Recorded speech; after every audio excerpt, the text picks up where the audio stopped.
Stats in a Wrap, the podcast series from Eurostat.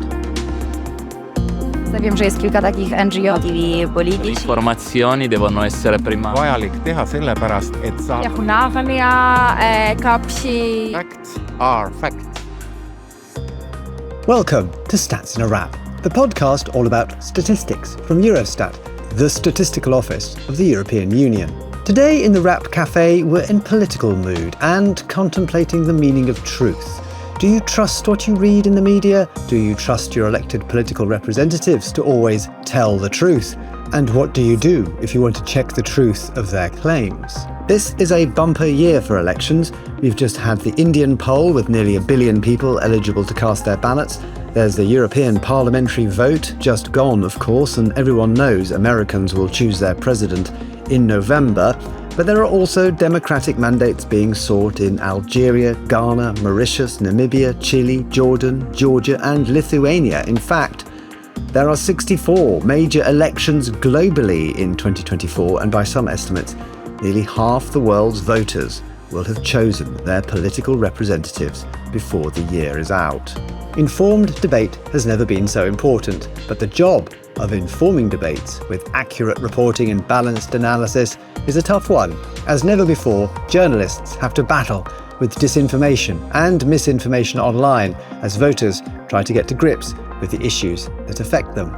The mainstream media and the professionals of fact-checking organisations are fighting back, and of course supporting them are the official statistics bodies whose lifeblood is accuracy.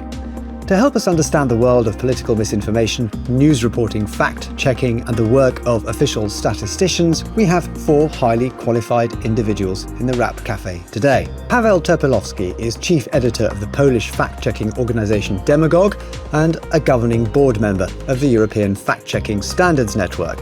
Welcome, Paweł. Hi Jonathan, thanks you for having me. And we have Kerstin Hansel, who is Head of Communications Strategy and Social Media at Destatis, the German Federal Statistical Office. Welcome, Kerstin. Hi, thank you for the invitation. And from Eurostat, we have our very own Dean Vuletic, an Information and Communications Officer. Welcome, Dean. Thank you, Jonathan. It's a pleasure to be here. And last but by no means least is Francis Elliott, who has kindly volunteered to share his experience with us today. Francis has been immersed in British politics the whole of his professional life and was for 8 years until 2021 the political editor of The Times, so knows a thing or two about elections and political coverage, and had a ringside seat at the political theatre of the Brexit vote and its aftermath and the onset of the COVID pandemic, both not exactly free of misinformation. He also happens to be my brother and still agreed to come on the show. Welcome, Francis. Jonathan, hi, how are you? Wonderful to have you here. I'm sure it's going to be great fun. Let me just dive in first of all with Paweł. Paweł, tell us what fact-checking is. It's a lot more than those 2 simple words, and it seems to have developed into a major professional field. So just give us a working definition of fact-checking. What is it? Thanks Jonathan. First of all, I would like to agree with you that those words are very simple in a way, and this fact-checking is at the same time very simple and also complicated work, to be honest. At the bottom of it, it's only about verifying facts and fact-checking if the information is true or wrong based on credible sources.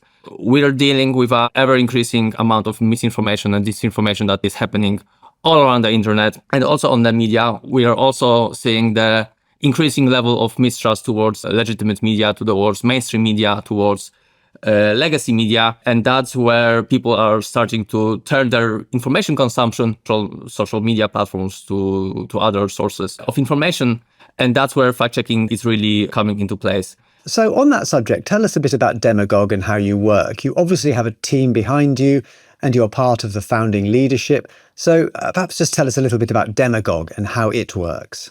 Demagogue is the first Polish fact-checking organization, started in 2014, and we started working strictly focusing on political fact-checking. We fact-checked political claims and also fact-checked promises made by politicians to basically set up an environment, an organization that somewhat keeps the politicians accountable for their work and for the things that they are saying.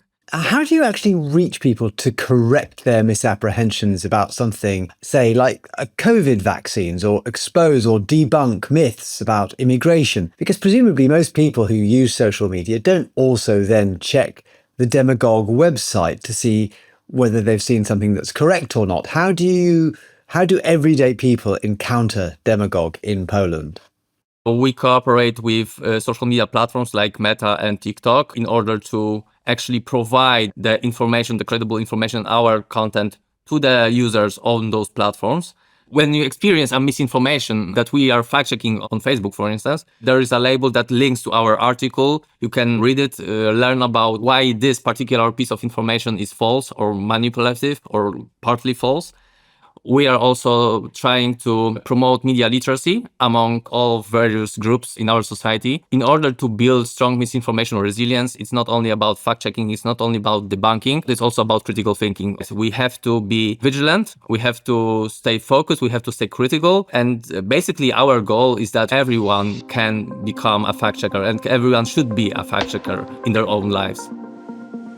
Our society is living faster and faster. The news are changing all the time. And in the world of social media, TikTok, Instagram and co, you have many unverified information that are just provided and people believe in that. Kirsten, let me come to you. You're at Germany's official statistics organisation, Destatis. And just like Pavel, obviously, you're seeing a lot of information, traffic, conversations, dialogue, sort of chat on social media. It's not the traditional role for official statistics bodies to get involved in that kind of world of informal dialogue between individuals chatting about what's going on in the world of politics and news. But you are getting closer to that. Just tell us a little bit about how Destatis is engaging particularly with social media. You're totally right. It's not the way of communication that we were used to over decades. In former times, up to the year 2000, we mostly published our data and we defined ourselves as data providers. And nowadays, it's true, we totally have to set up a new way how we communicate our data. And this is very much in line, as Pavel said, the need to help people understand our data, to put data in the right context, to explain methodology, to answer questions in case of misunderstanding. Just explain to us a little bit about what happened during COVID-19 at Destatis. How did that impact your understanding of misinformation and disinformation? Did it sort of signal a sea change?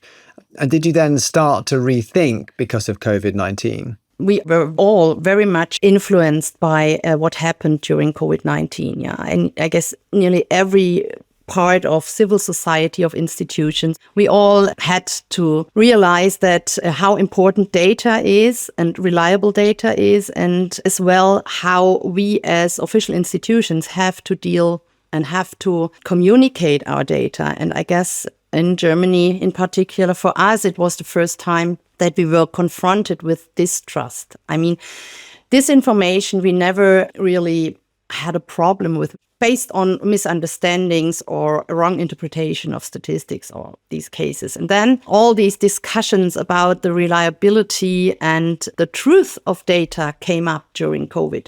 At that time, we started to realize that it is not only necessary to have reliable data, of course, this is the basis, but it is also very, very important that you open up and do not close your communication. You have to open up, you have to explain complexity, and you really have to help people understand that statistics sometimes only is a way to approach to truth and that it's not truth in itself.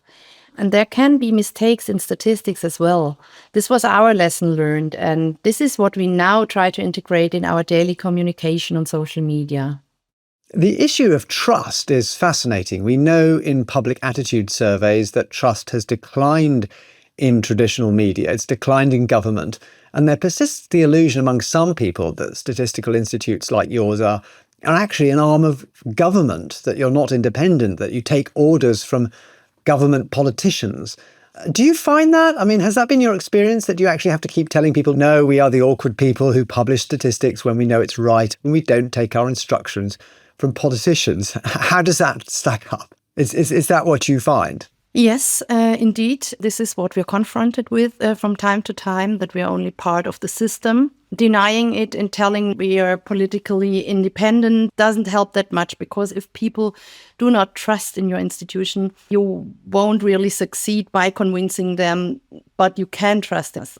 What we think is that it's more important to behave trustworthy in a trustworthy way. And that means not that much telling that you're trustworthy, but open up, show transparently what you're calculating, show the options and the limits that statistics offer for decision making, and talk about data and be open for dialogue. Dean, if I could bring you in here, Eurostat, like Destatis, has its unique selling point, reliability and independence. And one of your briefs at Eurostat has been monitoring and ensuring quality. Could you just set out for us why this thing, quality, is so important to maintain trust and independence in statistical organisations? And how do you go about maintaining it? Well, quality is crucial for maintaining trust and independence in statistical organizations because it ensures the reliability, accuracy, and credibility of the data. High-quality statistics are fundamental for informed decision-making by governments, businesses, and the public. And when users have confidence in the data, they can trust that policies and analyses based on this data are sound and effective. Eurostat maintains quality in its statistics through a robust framework that accompanies several key components. There's this European Statistics Code of Practice, which outlines principles such as professional independence, impartiality and objectivity, and sound methodology. Eurostat implements the Code of Practice through a quality assurance framework that represents a collection of methods, tools, and good practices. And then there are peer reviews that evaluate and enhance the quality of statistics produced by both Eurostat and the National Statistical Institutes. There is quite a lot of pressure on newspaper organizations to put out a lot of news in a very timely manner, which makes it kind of difficult to do enough, especially in times where we are flooded with potentially false and generated media. So I would say the newspaper organizations might lag a little bit behind its times. I'd like to bring in Francis now. You've sat through Brexit, you saw the COVID-19 pandemic kick off, and the threat that brought to the British National Health Service, the NHS, always a political football. You've had to report the politics of very many different issues in public life. But fact-checking as an activity has increased over the years, and I'm just wondering to what extent that's impacted your work and the work of your colleagues, and does it help you or hinder you? I mean, is fact-checking even relevant to the mainstream media? Well, I'll let you into a secret. Most journalists are absolutely terrified of any stories with a number in it. We are, by selection, words people, not numbers people, and many of us are borderline enumerate. So to start with full disclosure, I feel slightly nervous being in an online room with statisticians, but I'm sure you'll let me out of here alive. The confessions don't stop there. I mean, I've made some bad mistakes with numbers in my career. It's really awkward. And if I could bring a sort of journalist perspective to this, we don't set out to be wrong on the whole. And it's always embarrassing when we are. The rise of the fact checker is, to my mind, just a good thing. And in the UK, we have a couple of organisations like Pavel's. We also have the BBC, which has just recently started investing quite significant amounts of money in something called BBC Verify. Brexit and COVID, I think, was a hugely conditioning kind of experience. Brexit was brutal trading of partial, half-true statistics, the most famous of which is probably that £350 million is sent to the EU every week that could alternatively be spent on the NHS. And that didn't account for the fact that some money was sent back in rebates, so it was a gross, not net figure. Fairly straightforward, simple lie, some would say. Because it assumed itself, it was almost like a meta story. The more that the opponents screamed about the fact that this was a wrong figure, they ended up just amplifying the original figure. You actually get rewarded for poor behaviour. Yes, indeed. There's that saying, isn't there, that a lie has travelled twice around the world before the truth has got the truth gets its boots on. Yeah, boots on. I think it was coined in the 19th century, so it's sort of, I find that somewhat reassuring. And what really shocked me the other day was even after people have been shown that something is wrong, they still have a more negative opinion. So you say something false about you, and then it's demonstrated as false, but it doesn't reset 100%. It's back to 95%. The years have passed. We understand that a lot of fact-checking is not even, it's political, so it's based on whatever the person who's fact-checking is doing, what their political view is. I'm not sure if those organizations are independent. There's always issue of funding and so on. I believe there is lots of honest effort there to be independent, but at the same time, I think it's finally we need to, as a humanity, admit that there is no objectivity outside any opinion, outside any ideology. One of the interesting things you were talking about, Francis, was how disinformation, once it's out there, is hard to correct. It has a sort of zombie life, even after you've killed it with the facts. There it is, carrying on. Pavel, can you just help us out here with this extraordinary approach to countering disinformation with something called pre-bunking? People have actually used the metaphor of an inoculation against the viral spread of disinformation. Tell us a bit about what pre-bunking is and how it works in protecting people from disinformation or giving them a perspective that allows them to sort of not be that impressed by it. Can you just talk us through pre-bunking? Pre-bunking is our efforts of trying to prevent the misinformation from happening in the first place. Like we're trying to basically vaccinate people for disinformation or for misinformation, analyzing the trends, analyzing the narratives, analyzing what we are predicting may become important, may become relevant in the public discourse for the upcoming weeks or months, especially during the periods like elections. And when we are doing this, we can actually somehow predict the false narratives that may arise or may amplify themselves via the use of political actors and other actors. And then we are basically trying to provide the information before the disinformation takes place and provide, trying to assess what people are actually interested in. What are the questions that we need to answer for them? I've seen some extremely polished, well-made videos that Demagogue made with the support of the Google Jigsaw project, and they were directly pre-bunking disinformation, in this case about Ukrainian refugees coming to Poland. Can you just talk us through some of the examples of how pre-bunking has worked in a real life context at Demagogue? Yes, this campaign that we did with Jigsaw was before the Polish parliamentary elections. And there were huge concerns and narratives around undermining the integrity of elections, credibility of the elections.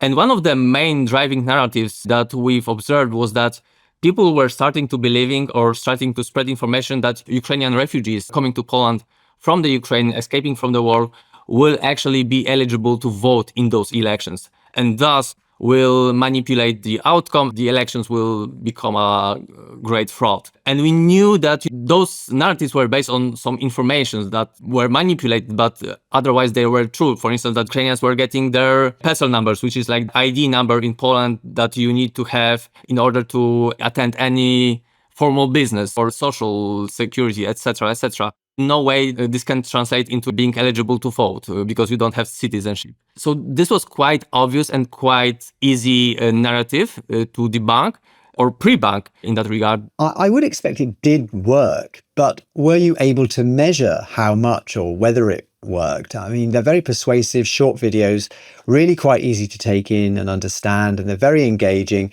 But do you think they actually worked? I think it's hard to measure it, quite frankly. Like, we don't have still enough capacity to actually measure the effectiveness. We have other issues in Polish-Ukrainian relations that can actually influence the Polish perception of Ukrainians.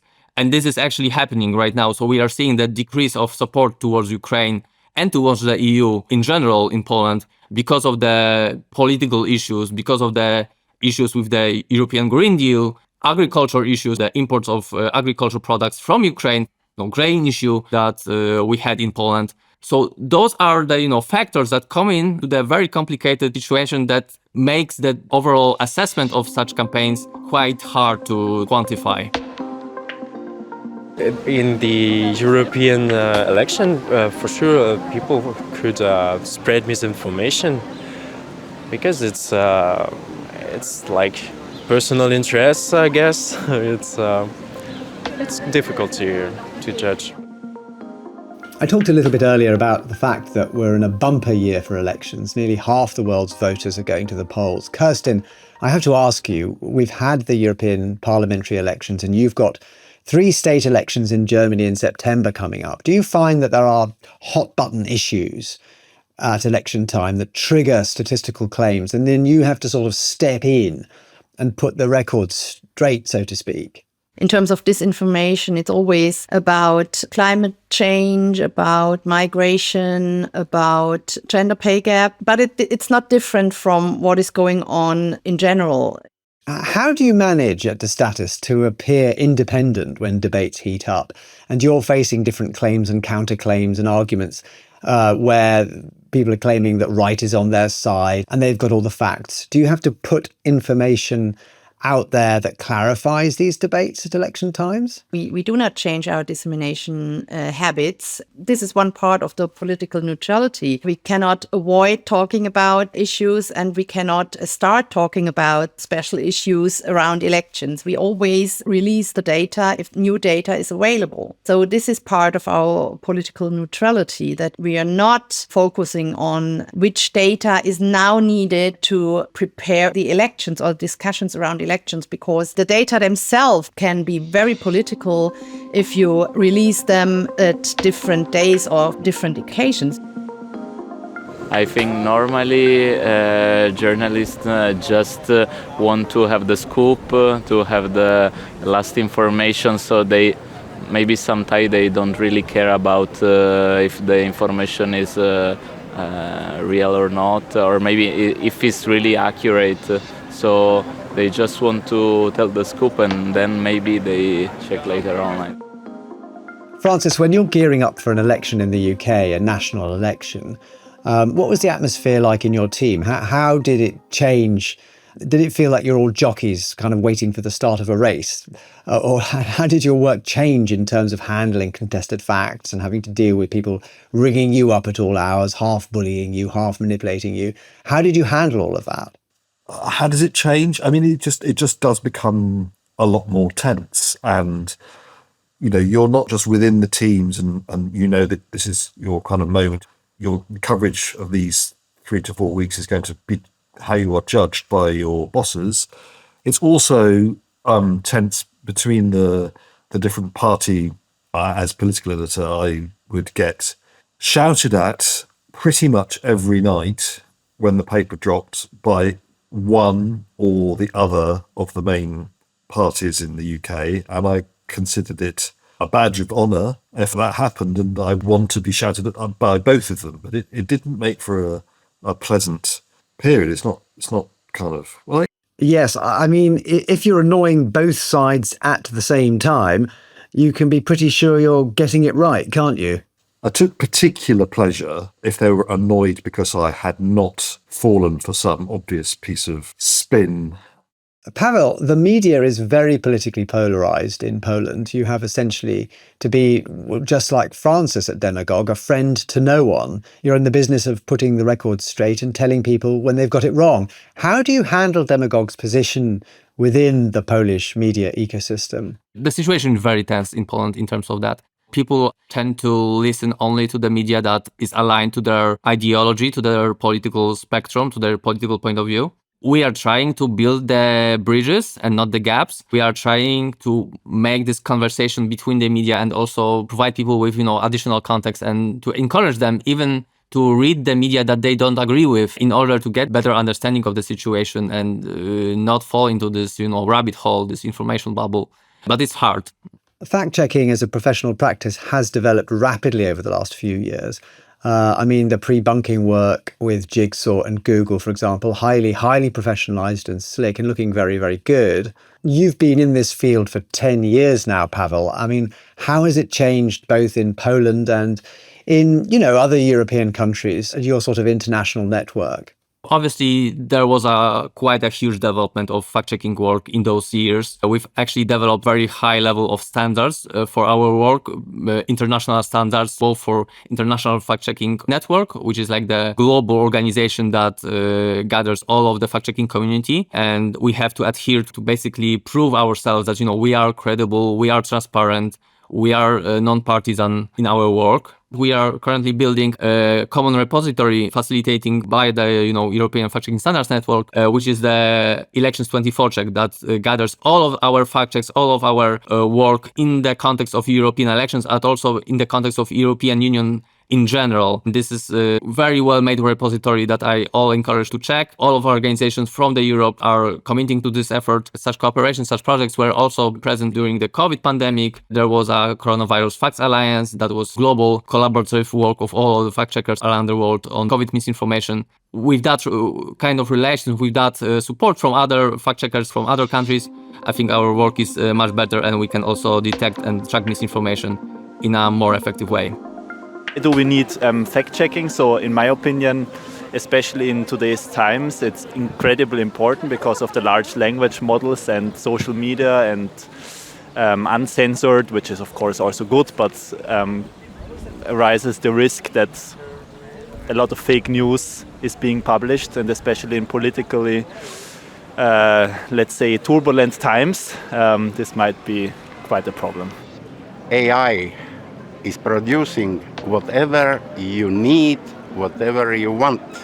That's the biggest, let's say, problem. And now, no conversation about data can be complete without reference to artificial intelligence these days, especially as the problem of increasingly convincing so-called deep fake videos are now just part of the propaganda weaponry of political disinformation. Just before the European parliamentary elections, the European Commission's Vice President and transparency boss, Vera Jourova, went so far as to ask European political parties to pledge that they would not use deepfakes in their campaigns. Pavel, could you just tell us a little bit about how AI, machine learning and so on has impacted your work and the work of Demagogue? Can you just talk us through that? Yes, everybody is talking about AI today, and all of the claims that AI will be replacing us, especially in the context of journalism, I think it's quite false. Because from my perspective, from my opinion, we are still years and years away from the point that AI will actually be able to assess the, for instance, very complicated political context of the situation in a way that only humans are capable of do right now. So obviously AI is or can be in the future very supportive of our work, can facilitate our work in various ways. But it will never replace us. It will always, in my opinion, be supplementary to the core work that we are doing. And I think that we are still far away from machines and AI taking over the world in terms of fact-checking. Fantastic. Okay, Kirsten, you talked a little bit earlier about webinars on statistical and data literacy, helping people to kind of unpack number stories for journalists and things like that. So tell us a bit about how Distatis is helping to raise levels of data literacy, numeracy, and statistical literacy. We've done it for over 10 years, but we never called it data literacy or help against disinformation. This just came up the last years. As an example, we have quite a good e-learning on our website, which help to get to a basic standard of knowing statistics. There's an advanced part for students, and we have webinars for journalists about how to avoid frequent mistakes. So very low level, very easy. It is for everyone just easy to get familiar with statistics and to increase statistical know-how. Dean, the dissemination unit at Eurostat are the publicists of the organisation, effectively. Tell us a bit about how they communicate Eurostat's work, especially as it relates, again, to this thing called quality, which is so central to fact-checking and everything being completely correct. The major way in which Eurostat disseminates its data is through the online database, the website, and various digital publications, which are designed to be user-friendly and easily accessible to a broad audience. And they include detailed metadata and methodological notes to provide context and enhance understanding of the statistics presented. Continuous improvement is another cornerstone of Eurostat's quality strategy, involving regular updates to methodologies, the adoption of new statistical techniques, and staff training so that staff stay abreast of best practices and technological advances. I should point out that when it comes to journalists, Eurostat provides a multilingual user support for everyone, but which journalists in particular can use to get answers to their questions about European statistics.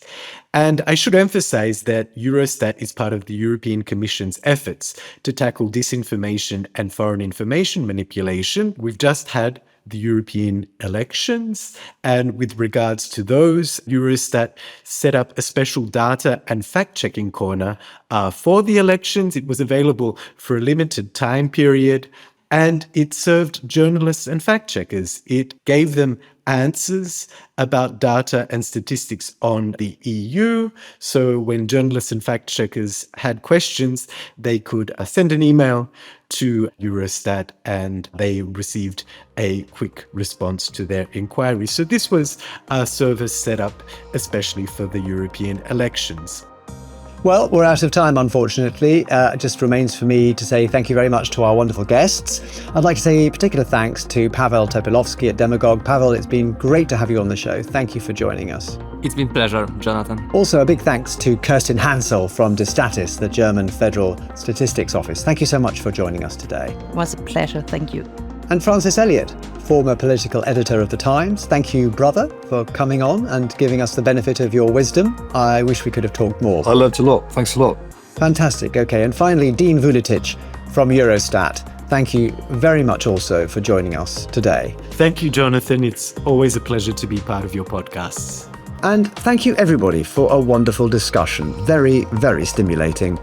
If you've enjoyed Stats in a Wrap, don't forget to follow us on social media and share our adventures with friends and colleagues, where the show can be found on Spotify, Apple, Google, and all the usual places.